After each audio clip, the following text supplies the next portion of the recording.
episode, Evolutionary.org Radio episode 414. Today we're doing a relationship and women podcast. Stevesmi here in the Rickster. What's up, buddy? Hey, what's up, Steve? What's up, guys? How's everybody doing now? So today we're going to have a fun episode, guys. A lot of you, most of our listeners are men, but we do have some loyal female listeners. So females listening, like, we're going to have some fun in this podcast. Feel free to come on the forum and make fun of us and tell us how stupid we are when it comes to women, because women are unpredictable. Women are really amazing creatures. So we're going to talk about you guys. Come on, tell us how wrong we are. We love to hear it.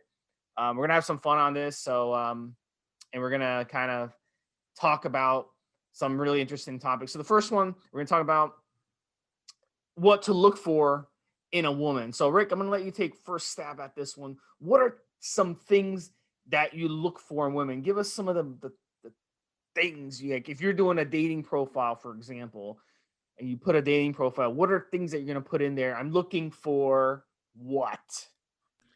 It's a great question. And that answer for me has changed throughout the years. There's some qualities that need to be there, need to be underlined there, no matter what. I'd want her to be good looking, attractive. I think all men, we all are very attracted to good looking women, good looking females. So good looks are one thing. Cleanliness and being well put together, that's another thing. But those two things being there, good looking, cleanliness being there, and just kind of taking care of her body, taking care of herself, that kind of stuff, that being there. I put this question up on my social on Facebook. If you guys want to come and check me out on social, go to rickyvrock.com. That's RICKY. V as in Victory, ROCK.com, rickyvrock.com. And I asked this question and I answered it myself. What do I look for? I look for how she treats me. That's the most important thing. Beauty is important, but if you have two women, one is a 9 and the other one is a 7. And the 7 just knows how to treat me well, treats me nicely. She's sweet, she's caring, loving, patient, all those qualities. Well, of course, she's going to be worth way more than the 9 or 9.5 or 10 that doesn't treat me that well. That being said, she's like a 3. I mean, she could be a 2. She could be the best chick on earth. It's just not going to happen. It's got to be some equilibrium between the attractive factor, how attracted you are to her, and I think how she treats you. It's really underlies everything. One guy said, "Oh, I like an intelligent woman." I used to maybe think that when I was a young man. Now that I'm a older guy, I don't care if she's fucking smart.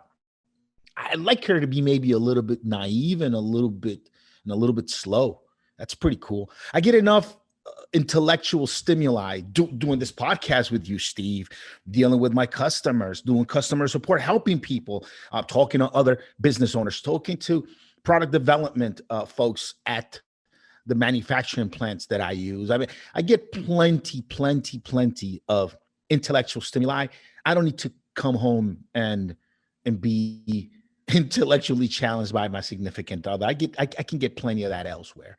So even if she's naive and a little bit slow, I'm not going to call it stupid because stupid is intrusive, but I'm okay with that. That's fucking cool. If she's loving and good looking and she's a little bit slow and not all that bright, I'm fucking cool with that. I'm ill with that because at the end of the day, I don't need her to be my intellectual counterpart. I got plenty of bros to do that. I just need her to treat me well and be cool. So guy said intelligence, and I thought that was I don't think that I think really, to me at least, and you guys are going to notice that what it really comes down to is how the fuck she treats you. How does she treat you when you're trying to do good things for her and be special towards her? How does she reciprocate that? How she treats you, how she talks to you, how she texts you, you know, that treatment, that's what I think in after 40 years of dealing with these women, it's been the one thing that I consistently notice draws me or keeps me near some is how they treat me. They're not just kind of like kicking back and laying back and say, "Oh, come on, Rick, cater to me, win me over." Oh, they're like, "All right, he's doing this to win me over. He's doing that to be special. Let me reciprocate in this special way. Let me reciprocate that way." And you know, it's a nice back and forth, and how she treats you. You'll end up noticing as the years go by that means way more than most of these other things, the intelligence, ambition. I want her to be ambitious and driven. Fuck that. I'm ambitious and driven for the both of us. I've got ambitious and driven people that I do business with and have things that we got going. I don't need my wife to be all of that. I used to think that. You should when I was younger, I used to think that. Now that I'm 40, about to hit 41 next month, bro. I'm telling you, man, just loving, caring, treat you well, hot, big booty too, to boot. You should, and, you know, you should find Doc Brown and take a time machine back to the 50s. That's you'd love it back then in those days. Why is that? I'm just giving you a hard time. So I'm gonna give you 5 things you should be looking for, Rick. 5 things. You ready for this? And if you get 4 of these, you're doing pretty good. All right. So I call them the 5 S's, as in Steve. The 5 S's, because Steve starts with an S, right? Does that make sense? So 5 S's you should look for in women. So you tell me on these one, Rick, if what do you think? Number 1, she should be sexy. Now, what does that mean, sexy, to you, Rick? It means you look at her, you're like, holy shit. It's like the penis does the picking. You see what I'm saying? The penis goes up when you see her. Like when you go out with her for the first time and you are like, hi, I'm Rick. How you doing? And, you know, give her a hug. You should feel it, right? It should be giving you should get a little action going down there. That's number 1. She should be sexy. Number 2, she should be single. And I don't mean just like she should be like not married or not have a boyfriend. She has to be single in her mind. She can't have like an ex that she has, you know, on her text messages, or that she still talks to, or something like that, that she still has a mental connection with, or she's banging, you know, she hooks up with here and there. Does that make sense? Number 3, she should be solvent. Now, Rick, what does solvent mean to you when I say the word solvent? She's not in debt, bunch of credit card debt. Well, she can have debt, but she has to have a net worth in the positive. You see what I'm saying? So let's say she has $100,000 of credit card debt, but she owns a $300,000 house free and clear. This is pretty interesting and well thought out. You reading this off a website? There's some kind of. Does it look like I'm reading off a website? I'm freaking talking to you. I'm not reading it's just very well structured. Like we just These came are up with the topics. Like 5 minutes. Steve. 5 minutes before the show, we came up with the topics, and you're like going, "Go ahead, dance floor is yours, bro." So that's what it's solvent means. If you subtract her net worth from I'm out here freestyling, working with a ghostwriter, and I'm out here freestyling. But go ahead. Number four, Rick, is she needs to be sober. You know what that means, sober? That means she can't be an alcoholic. All right. So a lot of women out there, they're alcoholics. Okay. So she can't be an alcoholic. You don't want to come home every day to a girl sitting there drinking, you know, and yelling at you and abusing you because she's a drunk. Okay. So you can. And then the 5th one, Rick, this is the hardest one you're going to find. This is the hardest S that you're going to find. You ready for this one? She needs to be sane. Do you understand what that means? Sane? What does it mean to you? It's the opposite of insane. She needs to be sane. Yeah, unreasonable. I don't, you know, what us men define with women being sane or not is that they are unreasonable sometimes. Sometimes you'll run into women that have conflicting principles. And, you know, I think most men, we have just this need for things to make fucking sense. And most of us will have consistency in our principles.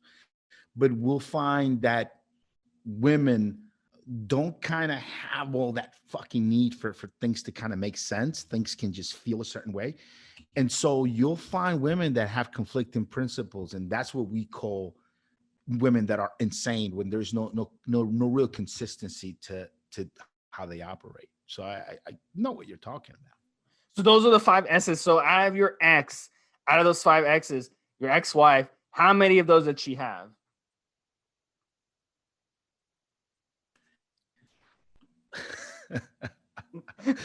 That's That's a private one. That's a private one. I don't want to talk about my ex-wife today. No, we're very young when we got together, and as you get older, your priorities and the things you want in someone do change.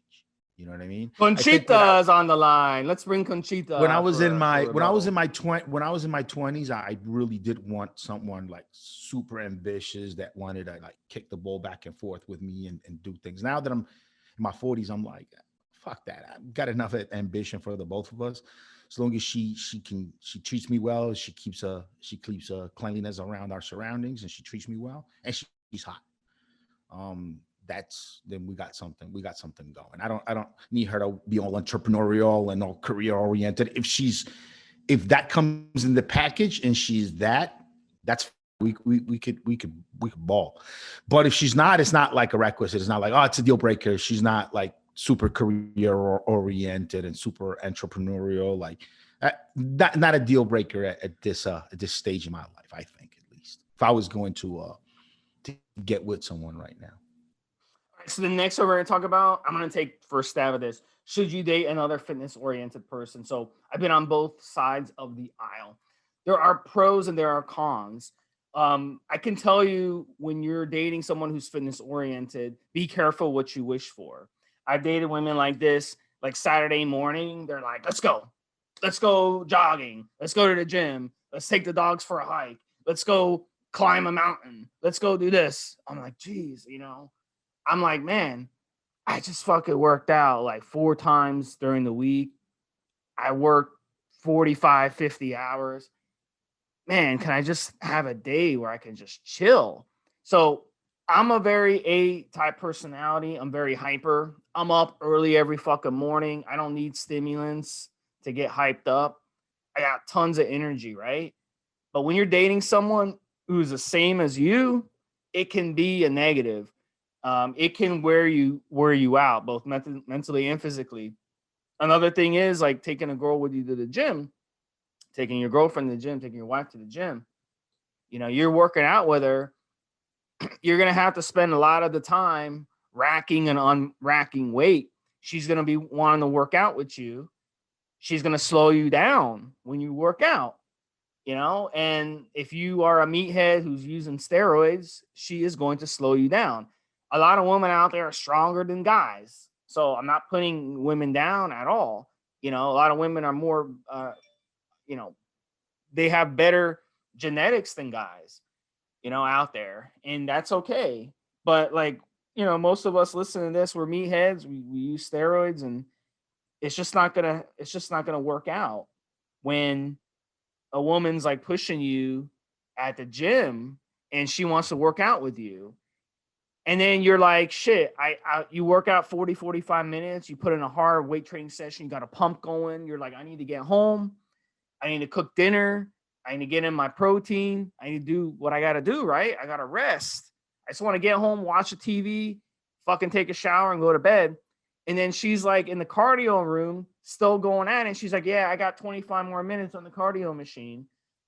I'm like, shit, I'm like, come on. Give me a break here. I just want to get out of here. So that's the problem. And another thing too, when you're about to go to the gym, she's still in the bathroom doing whatever, taking another 20 minutes, and guys, all we got to do is just throw on some shorts and a fucking tank top and go to the gym. But women, they got to look all pretty. They got to look all nice. They're going to take their time, and they're going to waste 20 minutes of your time that you could be already halfway through your workout. So it can be a bad thing. It can be definitely a bad thing. A girl who doesn't like going and working out with you at the gym, she don't like training and stuff, it can be a positive because you got your hobby going. She got her her hobby could be shopping. While she goes and shops, you go to the gym, right? So it kind of works out. You can do your thing, she could do her thing. So there are definitely pros and cons to it. A lot of guys out there, they're like, oh, I would love to find a girl who's into fitness. I would love to find a girl who's into that stuff. But in my experience, it's not all what it's cracked up to be. Now, what I do require from a woman that I'm with is she eat healthy, because I'm going to be doing a lot of the cooking, because I'm the cook, right? I'm very OCD. I don't like other people touching my food. I don't like going to restaurants or any of that shit. Having some dude with a neck tattoo and piercings who's not showered in a month cooking my food. So especially in the age of COVID, I don't want them touching my food. So I cook my own food most of the time. So she's going to have to be a health nut, because the food I cook is healthy. So if she's not willing to eat healthy food, then it's not going to work out. If she brings home fast food and McDonald's and stinks up my house with that crap, it ain't going to work out. So that is the one area where I do think, for me, is mandatory, that she needs to eat healthy, and she can't be eating crap, or keeping crap in the refrigerator. So that's just not going to happen. And I want her to be healthy. I want her to be healthy and live a long lasting life with me. I don't want her dying young because she's eating shitty food. So Rick, what's your pros and cons on this topic? Oh man, I gotta say about this, because there are levels of fitness, another fitness oriented person. Listen, you could date a girl that just likes to stay in shape and eat clean, and that's all right. You could date a girl that wants to be a competitor at maybe one or different sports, bodybuilding, volleyball. I mean, you could just find a girl that wants to be competitive at some level. So it'll differ. There's a lot of different pros and cons to it all. I'll go through some, like dating the competitors, because I've dated some girls that compete. One thing that's really, really cool about dating a competitive girl that competes is that, when she gets like really sucked down and really dry for her shows, you get to see her body develop. She's really tight, really thin. All those muscles look really beautiful, and she'll get the fucking fake tan on, and she'll look incredible, and you get to enjoy her that way. And then when she comes off the show, maybe she's got a length of time between shows. Sometimes they get a little bit of injury here and there, step time out. Then she's going to, all those cuts and all of that hard muscle is going to get covered by a little bit layer of fat. So she's going to look more like a regular girl, but just with big booty, big legs, nice looking. And then you get to like that part of her and enjoy her. And it's kind of like you're never bored, because if she's competing, her body shape, her body fat percentage will swing back and forth a couple times throughout the year. And it's kind of really fun to enjoy your chick while she goes through while she looks different every time. It's pretty fucking cool. That part I really, really, really enjoy. Another thing that's cool is like interest create attraction. So us guys, we tend to be attracted to girls that have same interests or like the same kind of stuff we like, especially if it's male stuff. So like a lot of dudes out there like women that follow sports. Oh, my girl sits and watches the football with me. They love that stuff. Oh, my girl, I met this girl at the motorcycle meet. A lot of guys that have motorcycles like women that also ride motorcycles. They think that's sexy. Some guys like girl. So when you see a girl at the gym, this is very important, Steve. I think you've seen this. When I watch a girl work out and she's working out hard, like she's taking it fucking serious. Not like most women that go to the gym and they're like, no, I mean like she's hitting the weights with the intensity that a dude would be hitting the weights. That to me is sexy as all hell. I think that's incredibly, incredibly sexy for her to do that, for her to go through that is very, very sexy. I know like a couple of females that I've dated, they have some good Instagram grind, a few of them actually. And I watched, one of the reasons I got attracted to them is watching their workout videos and watching the intensity, how hard they go when they work out. And you could see through that. And that's very, very attractive to us meatheads, at least. So that's a good pro. Some of the cons, it depends what you consider a con and what not. For example, all of my girlfriends that competed and were Instagram models, they posted pictures of their ass on an almost daily basis. Very sexy, seductive, very pictures that don't leave a ton to imagination that they post on these Instagrammies. Guys messaging them, guys putting up messages. If you are any sort of insecure guy, if you have any sort of insecurities, dating a fitness girl that has a serious fitness grind, you're gonna feel very insecure, very, very, very insecure about it. I don't have issues with jealousy like that, so I'm kind of cool. But some of the females that I've used for projects and modeling and influencers, sometimes their boyfriends get a little bit, not every boyfriend, but some of them get a little bit tight about the communication. I mean, here he might be another meathead, another kind of gym goer, regular job kind of guy.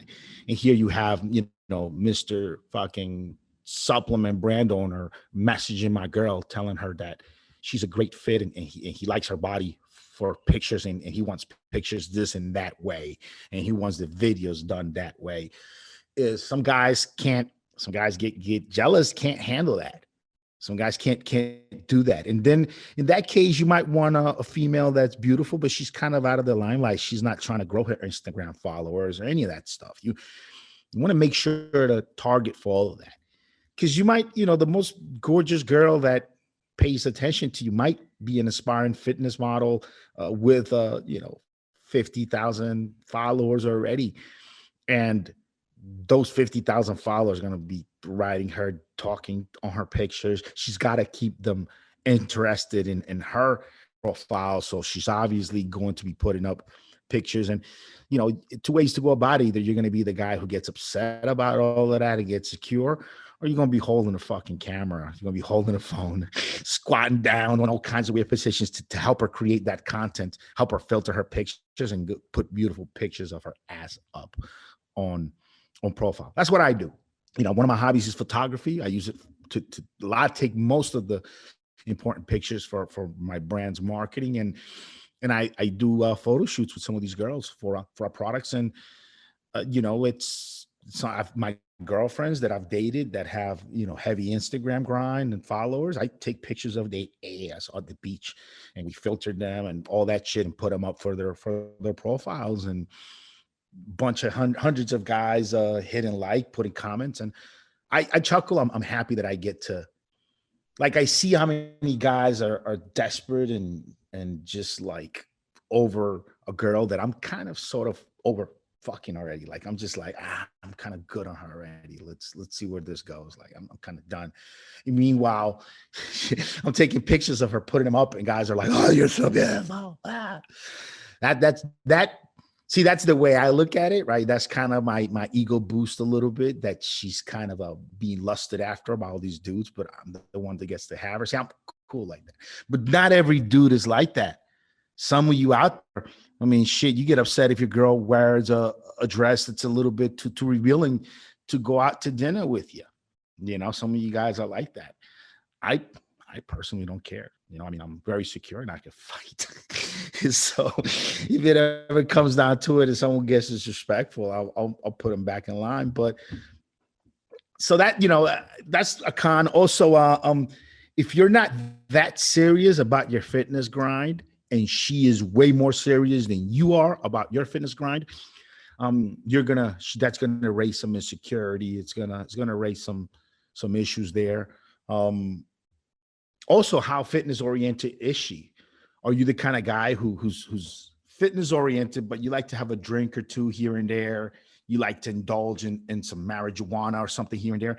And she's super tight, no alcohol, no drugs, no anything, not understanding of any of that stuff. And then you'd either have to give up doing something that you'd want to do, which nobody should be fucking drinking or getting high anyway. But a lot of people enjoy things like that. So if that's something you kind of still want to do, but you end up having to give it up kind of against your will almost because of pleasing her, even though it's a good improvement on your life, maybe it's not one you wanted to make, but you end up doing it because you're trying to keep up with her. Sometimes it's cool is to put women in your life that challenge you and make you rise to the occasion and make you want to be a better version of yourself. That's not a bad thing at all. But then you need to be able to embrace that process all the way. And you can't get any kind of resentful along the way. Because what'll end up happening is at first you'll feel like she motivates you, like she's really, making you want to be better. But then when then you might start resenting it, like, fuck this bitch. You know what I mean? So it's a lot of different things to think about. But yeah, that's just to add to what you said, man. So I'll let you take crack at the next one, Rick. It is how to become more attractive to women physically. So this is one that you wanted to talk about. So what's your opinion on this? And I'll kind of take it at a different angle.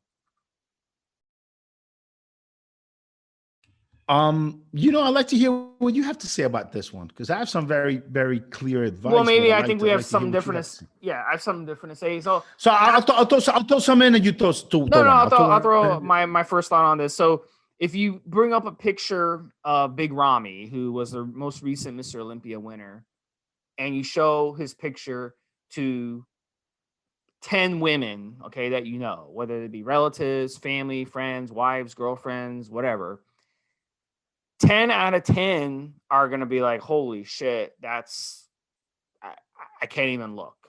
I can't even look at that. Probably 9 out of 10 will be like, I can't even look at that picture. Ugh, I can't look at that. And then one of them will be like, wow, that dude is pretty muscular, but I would never date someone like that.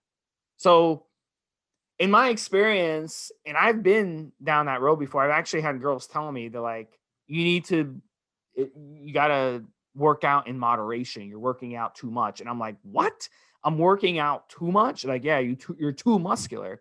And I'm like, what? You know how hard it is to build muscle on a human being? The body is always trying to get rid of muscle. That's the body's equilibrium. That's the body's homeostasis, to get rid of the muscle. And I have to bust my ass to get this muscle. You're telling me that you want me to work out less and you want me to have less muscle? So it depends on the woman. Some women are into like big muscular dudes. Some women are like, you're too damn muscular. And some women like skinny guys. Like it's just like guys, same thing. Guys like all sorts of different types of women, and you're not right or wrong.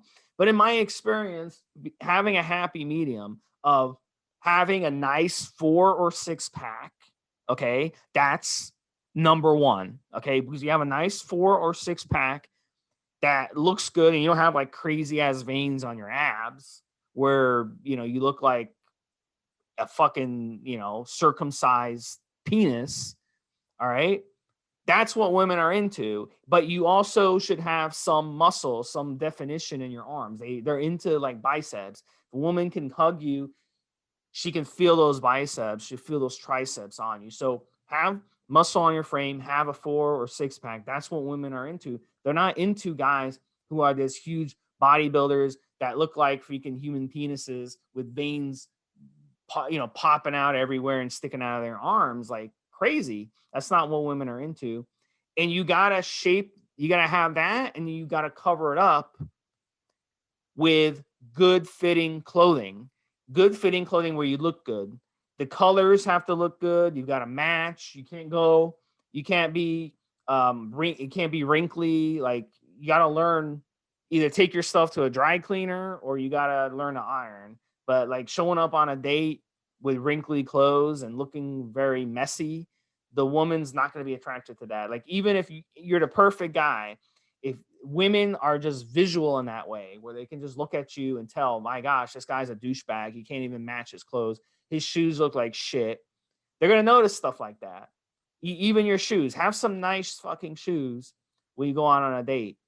not dirty fucking sneakers, okay, that have like all over them, that are like 2 years old. I mean, just dress good and be when you look confident, you feel confident, you make eye contact. Those are the things that women look for in guys. And if you poll women, that's exactly what they'll tell you. Now, there are outliers. Some women are into, guys with arm tats everywhere and face tats and piercings and emo type of stuff. That's fine. There's a certain demographic that are into that. Some women are into bald dudes. Some women are into guys who are overweight.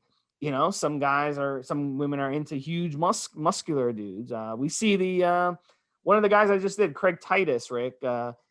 He's a big meathead. He's the guy who killed his assistant, if you remember.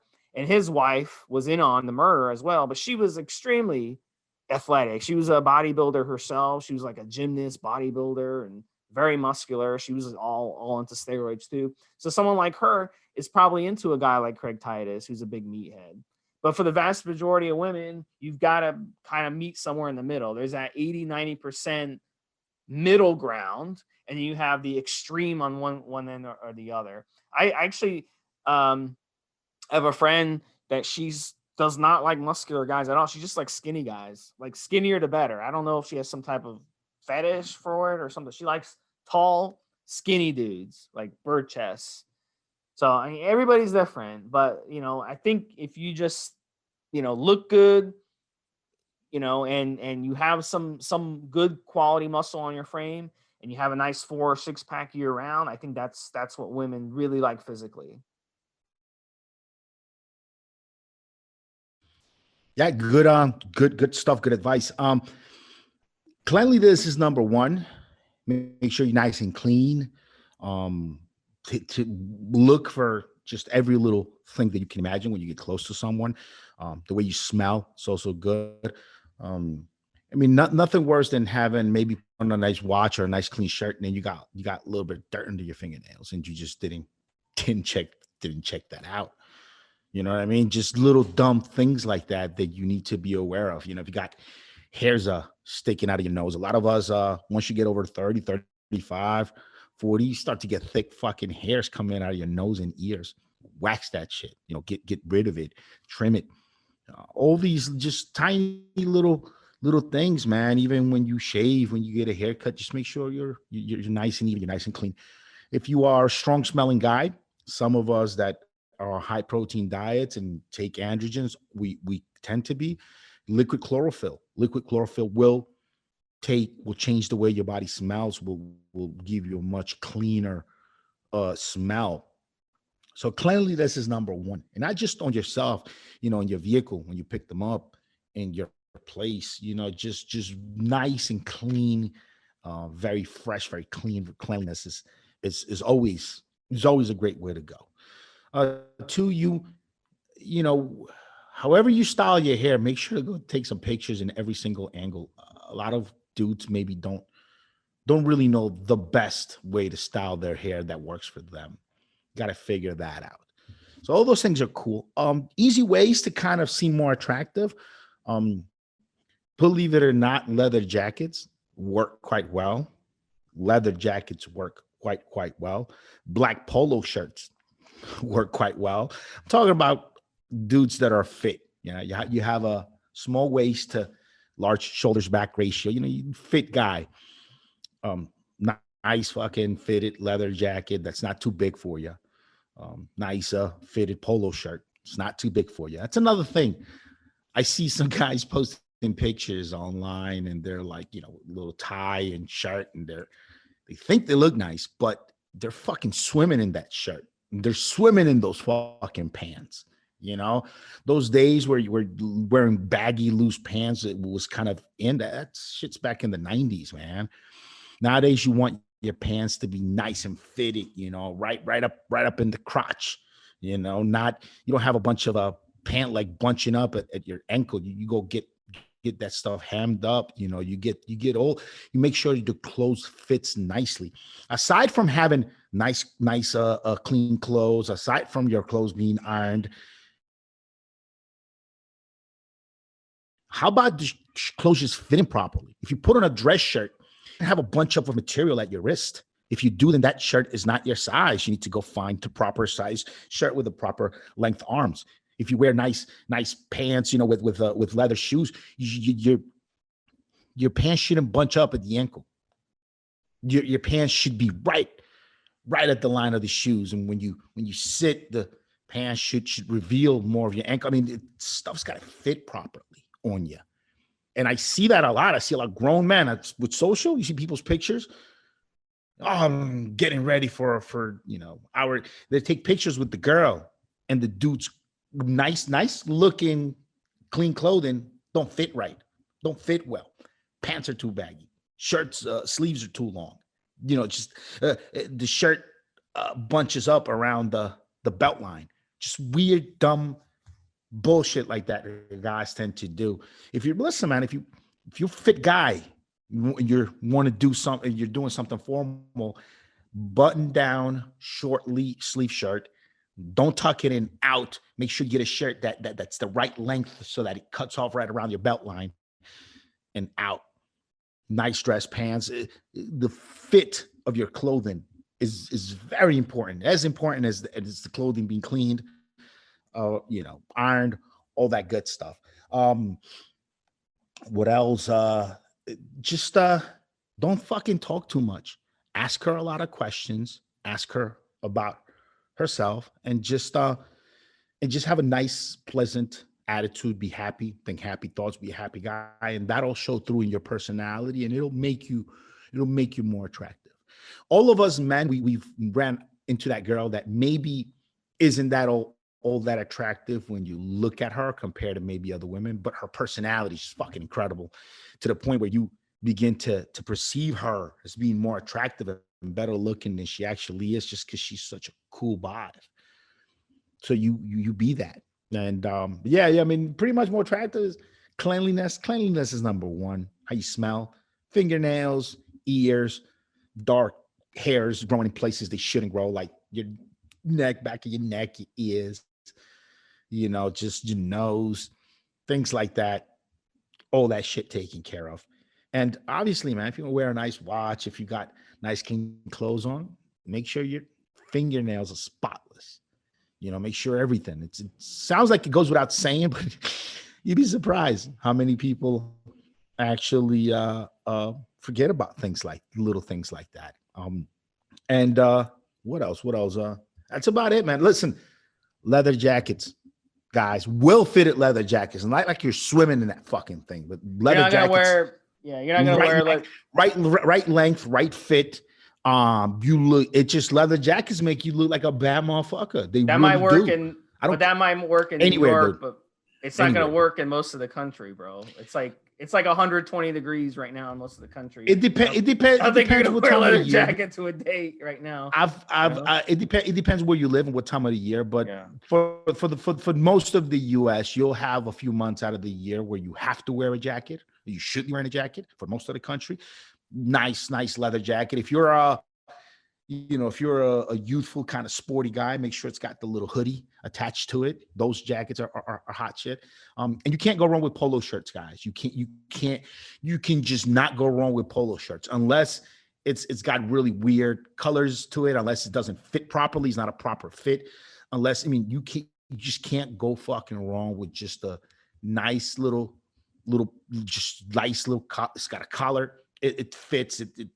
Most of them will have a little rubber piece right around the arms to make it suck in out of your shit. Don't tuck that shit in out. For very special occasions, maybe you tuck a dress shirt in, but for the most part, man, you should get dress shirts, and they have them out there now. You could even have them tailored down where you can leave it out of your pants, and don't have to tuck them in, and just nice fitted that shows your physique. Yeah. And of course, how to be more attractive to women. It goes without saying, this is a fucking bodybuilding steroid fitness show. Don't be fucking fat. Don't be a fat motherfucker. Don't have big fat fucking titties. Sure, fat titty guys also get women, hot women, fine. But for the purposes of what we're talking about, don't be fat. Definitely. And also, that's it. I mean, that's as far as looks go, that's a very important end of it. Just really quick, guys. I don't know shit about fashion. Rick, you seem to know a lot more than me about fashion. I could not dress myself if my life depended on it. But here's what I do. I have people in my life, whether it be a gay friend, whether it be a girl, whether it be the chick at the clothing store, go to a clothing store when it's not busy. There's going to be either a gay dude working there who's either gay or metrosexual, who's really into clothing and can fit you and can tell you what to wear. Or there's going to be a chick there who hopefully is going to be motivated enough to help you. And she should want to help you because that's her job. And you could throw her, throw her like $50 or something. Be like, look, I have a date. I want to look sharp for her. I don't want to look sloppy. Please take care of me. Or if it's a gay dude or if it's a metrosexual dude, he'll take care of you. Very, very talented. You're going to work at a clothing store. I'm going to assume that you know fashion and you know what's the latest thing that's going to make you look good. So look, you just tell them, look, I'm a straight dude or I'm a gay dude. I want to look good for, this date I'm going on. Can you please pick me out 2 or 3 outfits that I can roll with and make sure they're fitted properly and ask questions and they can tell you, do you need a belt? Do you not need a belt? What matches with what? They should be able to help you. Go there when it's not too busy, where they have time to help you. They'll be more than happy to help you because they love that shit. They love shopping and they love picking out clothes. So trust me, that's what you got to do. That's what you got to do. I'll give you guys a self-assessment. Here's a pretty good way to know if you're one of these dudes that's not very fashion savvy. Here's a very good sign that your fashion game is probably trash right now. If you go clothes shopping and you come home with more than 3 tops, more than 4 bottoms, your fashion game is probably trash. Because in order to build wardrobe, right? Hear that out, guys. Build a wardrobe. The way you do it is you actually go and look for specific items that you need to fit in with the rest of your wardrobe.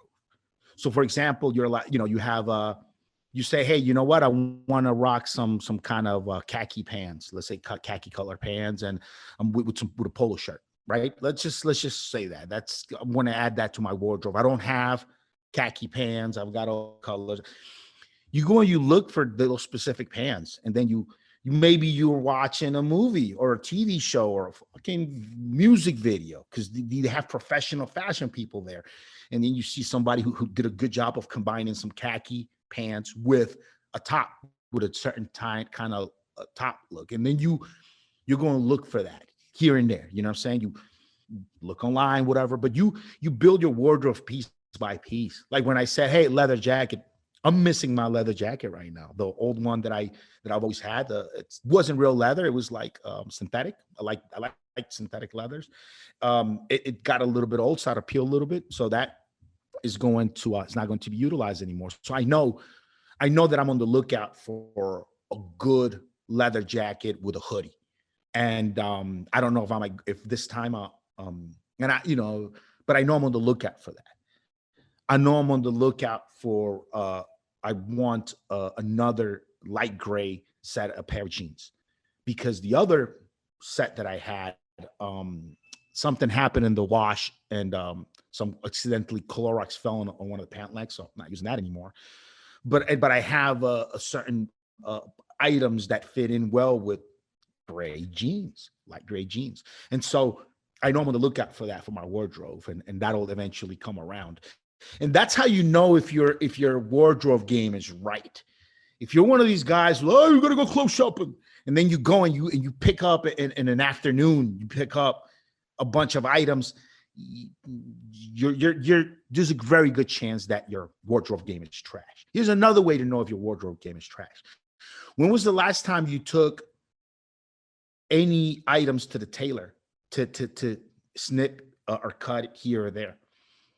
If you're not visiting your tailor Every time you buy a new piece, let's say, jeans, whatever it is, pants, dress pants, or some modification is not being done to it, there's a good chance your wardrobe game might be trash. You might have jeans that bunch up at the pant leg. That place, who fucking knows, right? I don't want to like that place, Men's Warehouse. That's what they did for me when I went there. They tailored my stuff right there. They were great. They had great service. Yeah. You gotta have stuff tailored. You gotta have stuff fitted. Here's another way to know if your wardrobe game is trash. If you don't know your dress shirt sizes by memory, because the dress shirt comes in a size, it's got the size for the length of the arm, size for the size of your neck, blah, blah. If you don't know those numbers off the top of your head, what's your arm length, neck length, if you don't know these things right off the bat, just walking into a nice place and telling the guy that works there, listen, on your dress shirt, here's my size, here's my neck and arm size. You don't know that, it's a very good chance your wardrobe game is trash right now. And having a good wardrobe game, having good dressy items that you can put on, it's not really all about having a fashion.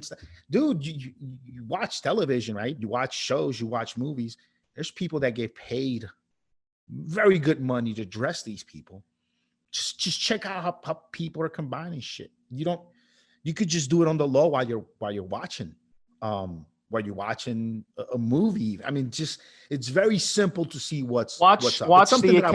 You can watch the Academy Awards or any award show on TV and watch the way Brad Pitt. See, the Academy Awards that's tuxedo day. That's to my opinion, it is a good thing to look, but that's tuxedo day. I mean, it's just too much. But just like a regular movie, just see how they dress the different characters. How about the NFL draft then? The NFL draft, the way they dress. But look, at that point, all these guys are wearing fucking suits. At that point, it's just okay. Today calls for a suit. I'm just gonna find the best suit that fits what I'm trying to project that day and how I look. That's it. You're talking about you talk about suits. It's a different ball game. You can get an idea for a nice looking suit anywhere. How about social media? Conor McGregor wears some great fucking suits to press conferences. I mean, like just on a regular day-to-day wardrobe, building your wardrobe, knowing what different tone jeans and fits of jeans you should have in there, how many different shades of blue, but Rick, most guys just don't have that I can't do that shit. Well, I couldn't tell you what I that's what we have an advice show. You know what I'm saying? That's what we're doing, an advice show. Like most of you out there, I have to depend on other people no matter what. You know what I'm saying? I feel what you're saying. I feel, but that's why we run an advice show. And I think you'll spend the same amount of time, the same amount of money building a nice wardrobe than just saying, oh, I guess I need to go clothes shopping, and then going to the mall, going to the department store, and then coming home with bag, which is going to be your clothing for the next few months. Like doesn't sound like a really well thought out game plan. And when you buy a piece of clothing, it should be some that fits in with everything else. And you should have a look about you. You should have a look about you. I'll tell you guys me a little bit. In my late 20s, very, very early 30s, I used to like all these MMA brands started to get real popular. So I liked American Fighter shirts and Affliction, very tight fitted. And I like wearing kind of colorful sneakers, shoes that would match up my top somewhat. And I got a lot of compliments from women for dressing that way, because it wasn't corny, like it wasn't stupid. It was like, it'd be like some maybe royal blue Air Max, royal blue Nike Air Max, and have a royal blue Pride t-shirt, Pride FC t-shirt. You guys remember Pride FC? And you guys listen out there that are MMA. And I wore that to go to the Mr. Olympia in 2013. You know what I mean? So, and then now as it became old, after 35, 40, all those older t-shirts that started giving away or, not used anymore. Sneakers started to wear out. And then I just started wearing black. So I have about 6 pairs of Nikes that are all black Nikes. I don't have any other color sneakers now that aren't black. And I have a lot of black and dark kind of grayish tops. And it's just, I don't know, my look changed. Now I wear stuff with no logos, one solid color, no logos, very fitted. Same thing with, like I said, my sneakers. I might go out with a chick and she might see me wear 3, 4, 5 different pairs of my pairs of Nikes, but they're all black, different styles, black Air Maxes, black this, black that. But that's kind of my look. You know what I mean? Down from the fucking car I drive, to the jacket I wear, to the shoes, to my fucking attitude, right? I have a certain look about me. I have a certain to look about me. You know what I mean? It fits me. I'm not projecting a persona. I'm just kind of really knowing myself and settling into what I want. When I was a younger man, I like taking a little bit extra time matching up my sneakers with my shirts. Nowadays, I don't. I just want everything to be ready to go. But I still want to be stylish, So even my t-shirts, there's not one t-shirt that I wear that there's a gap in between the fabric on the cuff, on the arm, right? On the arms and my biceps. I don't. Every t-shirt, every shirt that I wear is nicely fitted right around my arms. I don't wear anything that's got a little bit of play, a little bit of bagginess. If it does, that's going into the drawer where I let chicks borrow some of my items when they stay over. I don't wear that out. It's not for me to go anywhere with it. Even same thing. Look, even my sweatpants. I used to wear baggier, looser fitting, very comfortable kind of sweatpants in my 20s, early 30s. Now all my sweatpants are fucking tight. The running sweatpants. I could mountain bike in them. Now when I go to the gym, I have very tight fitted sweatpants. Another thing, I was a younger man. I used to wear shorts that used to go below my knee a little bit, my kneecap a little bit. Now I don't do that. Now I'm older. All of my shorts are well above my kneecap, whether they're kind of dressy, kind of going out in shorts, or whether they're going into the pool shorts. Now I wear shorts that are well above my knee. These and you kind of, as you get older, as you change, all that changes, as you change as a person, as your preference evolve, then so should your look and your wardrobe. Like, don't leave that to chance. Your clothing is the first thing people see, and you should wear clothing that really shows kind of who you kind of are. It's that's it. So I got to say about that, Steve. See, I told you on the pre-show 3 topics, but you didn't want to listen, so you wanted a 4. So what I'm going to do, I'm going to let you finish out the show with the 4th topic. And I'm going to talk for probably like 30 seconds on this one. And it's how to become more interesting to women. And my advice is reading a lot of books, going on a lot of dates, and learning through trial and error your mistakes that you're making, and you don't make them again. Finding out about the woman, before you go on the date, before you ask her out, find her interests. So when you go out, you can take her someplace that she's interested in. Like if she likes to go rock climbing, then take her rock climbing. Just as an example, indoor rock climbing, obviously not outside. But that gives you ideas what to do on the first date, second date, third date. That will keep her engaged. That can make a big difference. Stories, you should have life experiences enough where you have some fun stories that you can talk to her about that are neutral, nothing that is going to make her think that you're some type of freak and scare her away. Just like neutral stories, some fun stories. Maybe a story about, you getting a traffic ticket and something happening with a cop, or, just some fun stories. And then she can kind of tell her story. Hey, I was pulled over a year ago and this happened. And you can kind of ping pong, stories back and forth just to keep things interesting. But Rick, I'm going to let you take this on because this is your topic. We have a few minutes left. Hit it. Tell us. Interesting to women. Just be a high value man. Be a high value man. Be about your business. Be about progress. Be about building your business, your industry, your body. Building your knowledge base. Building good habits. Building discipline. Just be in a building mode, and be a very smart, very interesting guy, but don't give yourself away a lot. Ask her about her. So when you conversate with her, just the whole time, most of the conversation should be focused on her telling you about her life, her wants, her dreams, her story, everything she went through. And try not to give too much about yourself away. Be a bit mysterious. Don't think that you can sit there and reason with this female, tell her about who you are and what she really understands who you are while listening to your story, and she really appreciates. Not fuck that. Listen, it doesn't function like that with them. It's about how you make them feel. So you don't try to negotiate and explain your story. Tell her about your baggage. Tell her why your last relationship failed. Tell her, don't fucking talk about any of that shit. Make her feel listened to. Make her feel interesting. Make her feel important. Make her feel respected. Make her feel like she's the one that's interesting, because you're asking about her and you're asking genuine questions back and forth about her.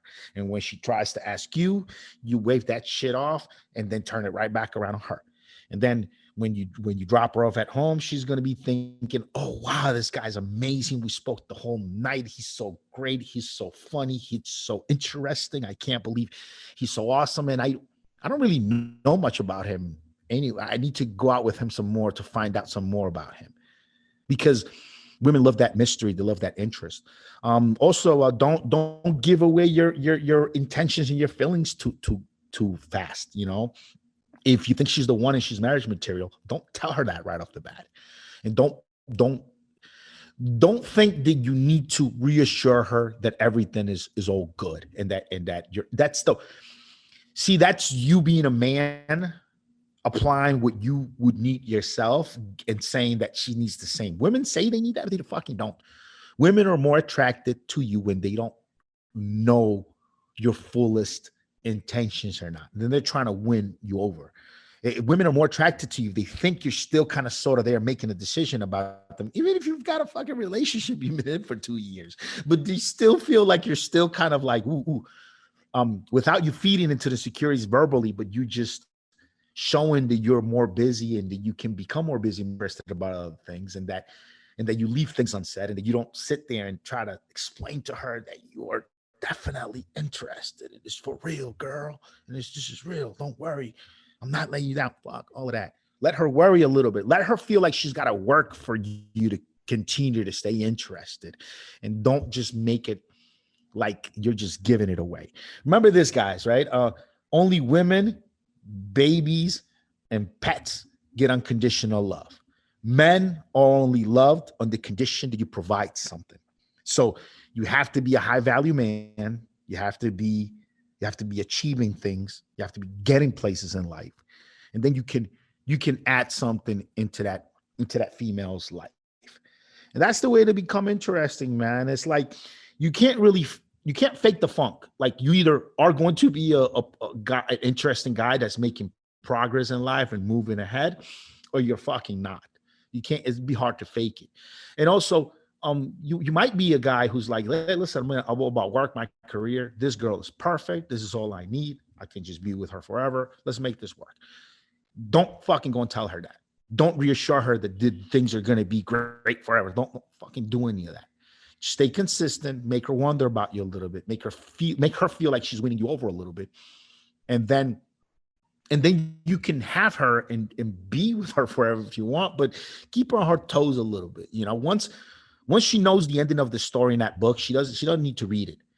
So you should bring her along on this journey, on this love story. You should bring her along on this love romance story where she's winning you over and you're warming up to her and she's just winning over your favor. You know, bring her along this love story and be patient and don't be afraid of losing her too either. Like the person with the strongest position at the negotiating table in any negotiation, business, love, or war, the person that's got the most leverage is the person that's willing to walk away. The person that's willing to just get up and say, fuck you, I'm out. That person holds all the chips and all the leverage in any negotiation. So when it comes to you negotiating this romance, this relationship with a female, the only way that you can have all the leverage is if you're willing to just get up off the table and walk the fuck away. even after you put all the chips down, even after you've gone on some expensive dates with her and you've had sex and you took that bitch to Puerto Rico and then you come back and she's acting the fuck up. You need to be willing to walk away, to throw it all in the trash to fuck today, turn around and never look the fuck back. Be willing and serious about being able to do it. And if you can do that, then you're going to have the strongest position at the negotiating table. But if you're not really willing to walk away fully, and you sit there and try to joust and tussle with her and negotiate with her on how our different moods can be soothed so that we can make this work. If you're willing to walk the fuck away, never call again and never look back. If you're not willing to do that, you're going to be pussy whooped very quickly, my friend.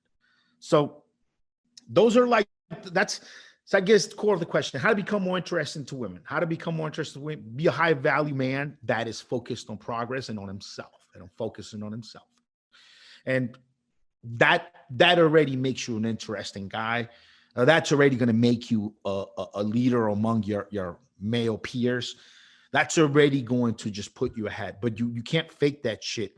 Like you can't just wake up and we've talked about this on the podcast and be about fucking porn and about drugs. And like, that can't be your life for real. You have to wake up every day to actually take care of your body, take care of your health, put more good information into your mind, affect other people around you in a positive way, make good, business associates, relationships, good relationships at work, be the best one in your work team, in your place. Don't hate on anybody. Don't feel bad about anybody else's progress. Look at anybody else's progress as a sure sign that that advancing and progress is also available for you. If I see other people around me, making money, moving ahead with their lives,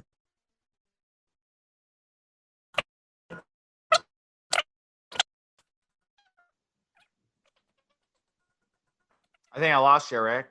You still there?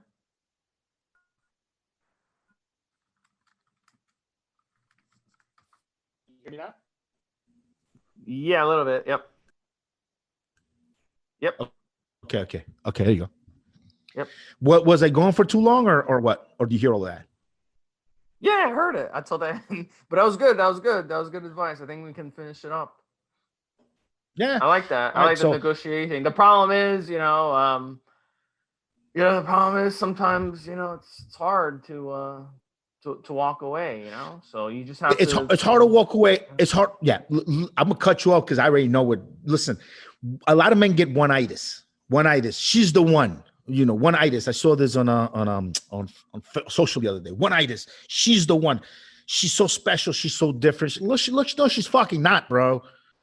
There's a shit ton of people on earth. About half of them are women. I mean, no, she's fucking not, dude.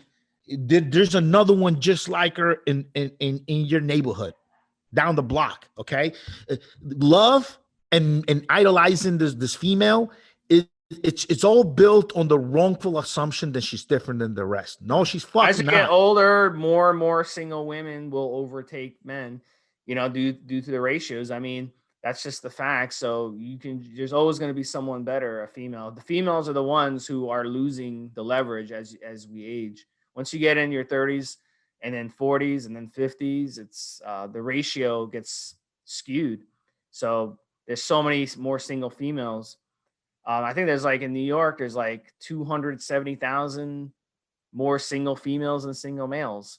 So you have the leverage for sure as you get older, especially. So.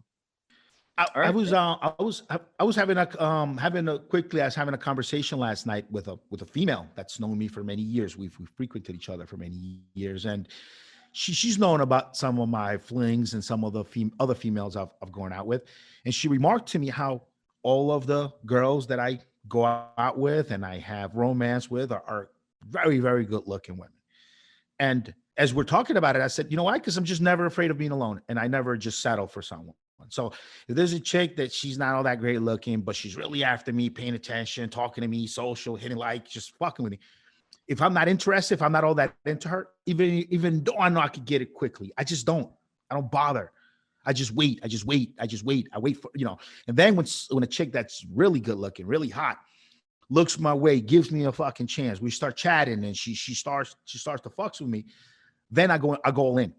But when was the last time you had a girlfriend? Don't be afraid to be alone. If you're not afraid. When was the last time you had a girlfriend over a year? When was the last time you had a girlfriend over a year? A monogamous relationship over a year? A monogamous relationship over was 2016.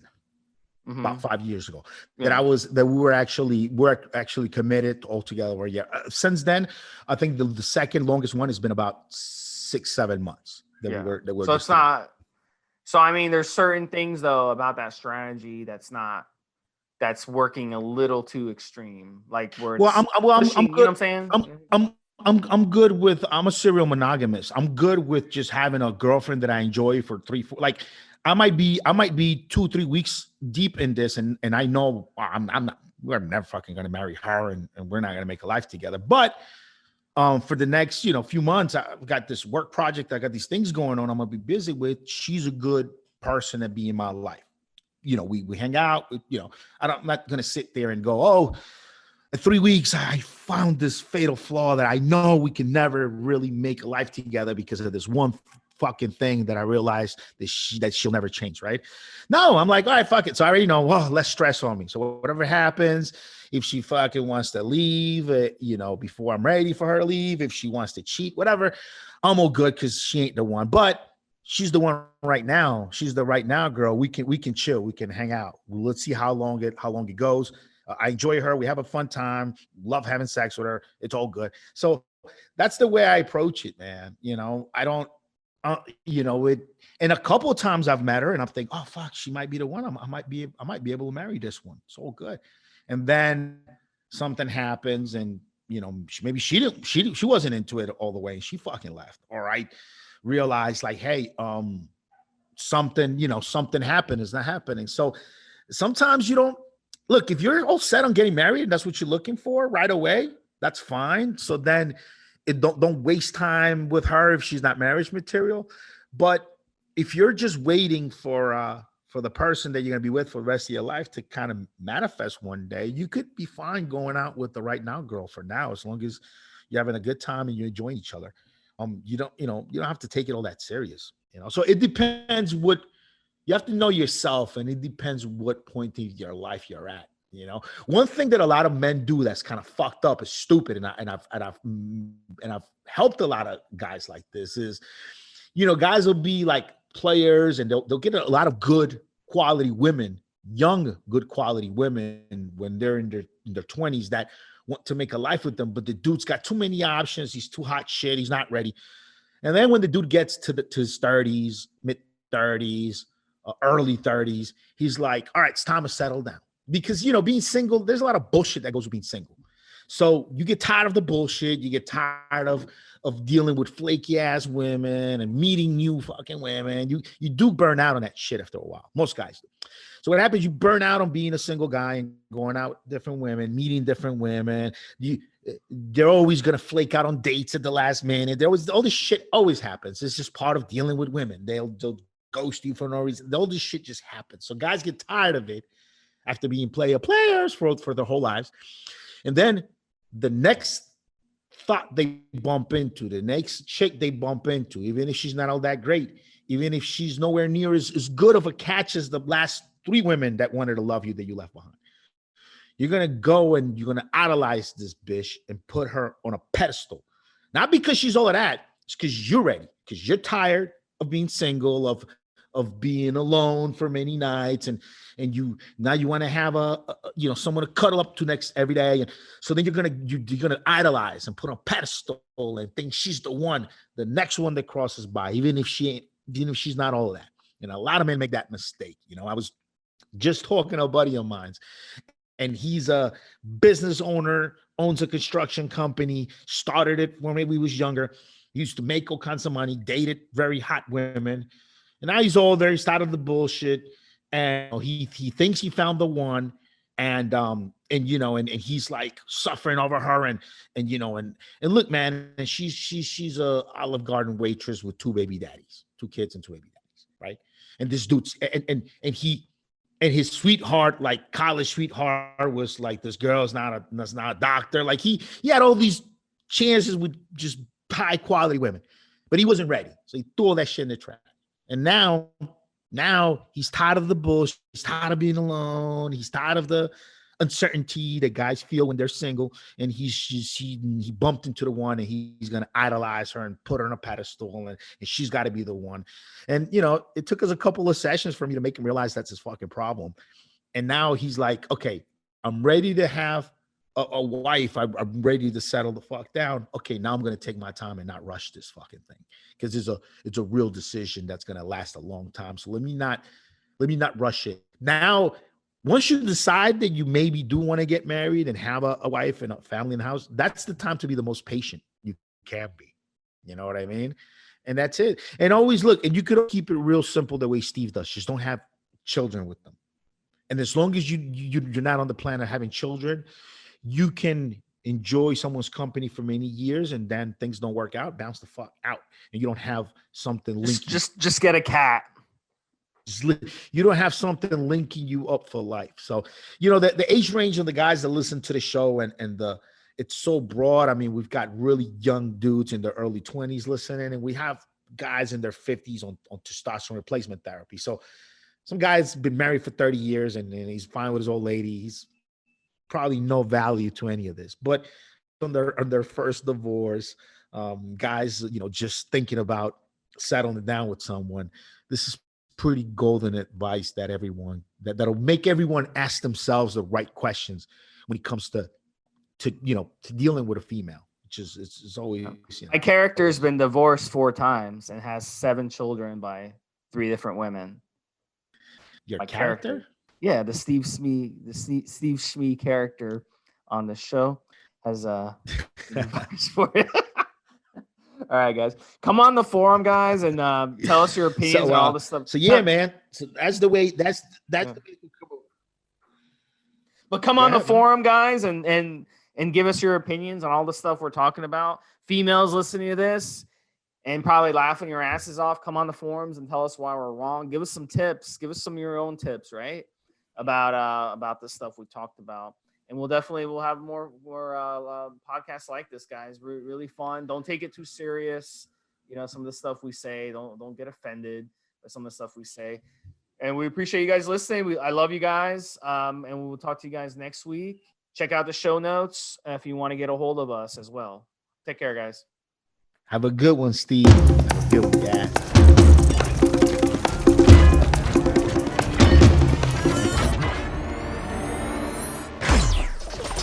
Guys, this is the required legal disclaimer. We are only sharing our experience from years of steroid use. We are not doctors, and none of what we say should be regarded as medical advice. Always check with your doctor before taking any drugs or starting any training program.